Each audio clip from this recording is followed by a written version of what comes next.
Bailey Ann Kennedy recently won Miss Maryland and absolutely routed everybody and went on to a historic win in order to win this pageant.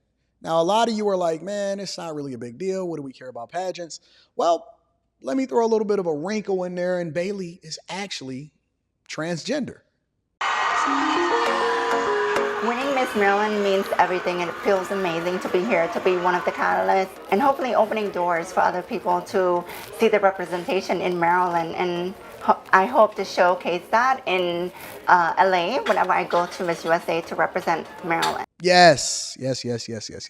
Recently, we had a lot of people that was getting upset and had a lot of conversation about the fact that we have now transgender people winning pageants.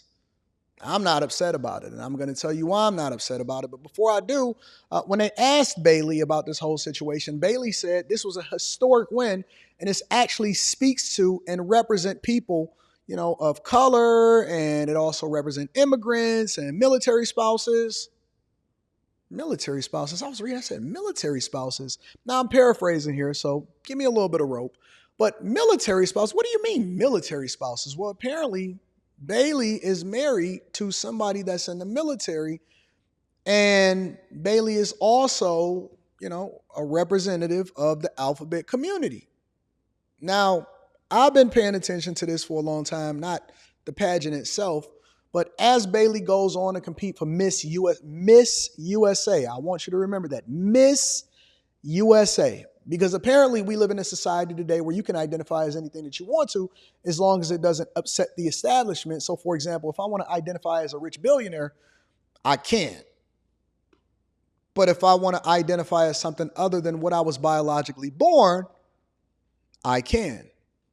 So while your pageants are being taken over, I had to ask myself a question, because as I advocated on behalf of a lot of these women out here, meanwhile, I was getting pushed back by a lot of women out here. And yes, I remember all of the panels that I was a part of as far as y'all fighting me and telling me what I can and can't say about women. But at the same time, you want to say that women are the least protected, specifically black women. Different conversation. As we had these conversations, I thought to myself and I said, why do I care? Why should I be concerned about what's best for you? Isn't this what you advocated for? I told you, the minute that we let this genie out of the bottle in the first place, as far as starting to normalize and say, what do you care? It's not your business, was when it was going to start affecting everything. Because if you give people an inch, they take a mile. You let people choose for themselves, they often at times choose wrong. That's just a fact. That's just the reality. But why should I care when this is what y'all advocated for? I mean, even if you want to just look at it on a personal level, on what you see, right? On what it is that you experience every single day. Your own personal experiences, who are their best friends? It's women. Who are the people that's always supporting them? Women. Who are the ones that always say that they are the best people to be around and they absolutely understand them? Women.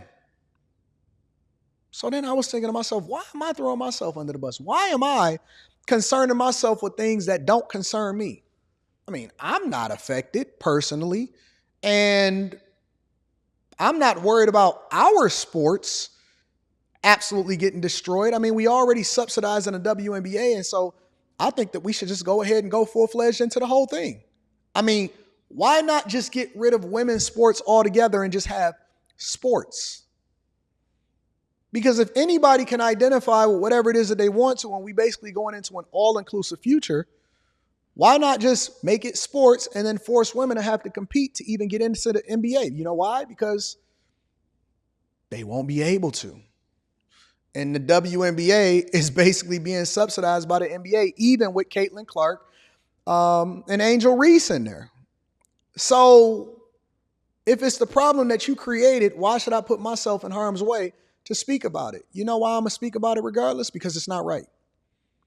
It's not right. It never has been right. And y'all are basically going down this slippery slope. And I think that it's going to get worse before it gets better. And I think that it's going to get exponentially worse. And then you're going to want to put the genie back in the bottle, but you can't remix it.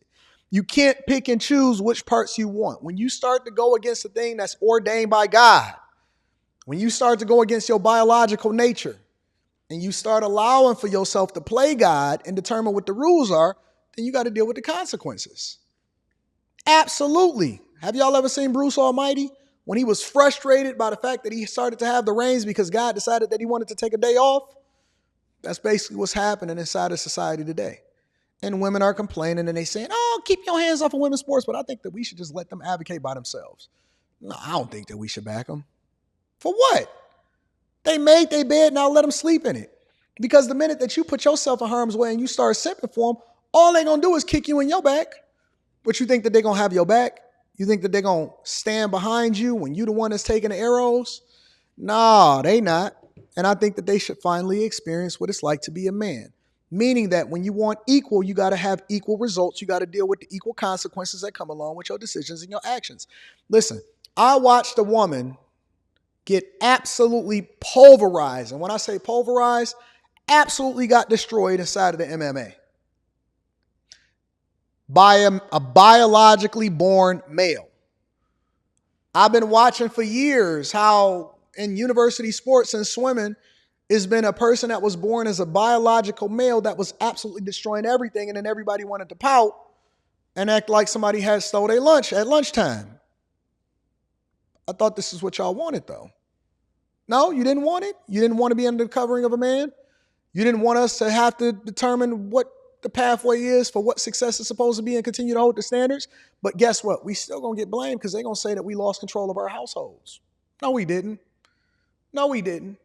You signed up for it. You signed up for feminism. You signed up for equal. And now they basically leveraged that foot being in the door in order to modify it to be something completely different. And now you guess what they saying now?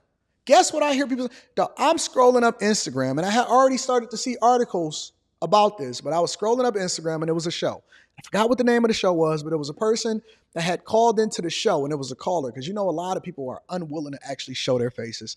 But it was a caller of the show, and in the caller of the show, it was a woman, and she was basically advocating for us to recognize that people can't help who they love. They can't help who they're attracted to. You see where I'm going with this? And so basically what she was saying, and the host was absolutely appalled. There was a woman host and there was a male host.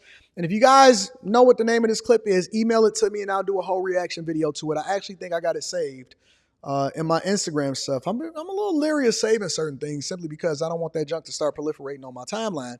Neither here nor there, but it was a woman that was calling in and she was saying that, listen, if people can't help who they love and they can't help who they think that they are and who they're attracted to, how do we separate that from pedos?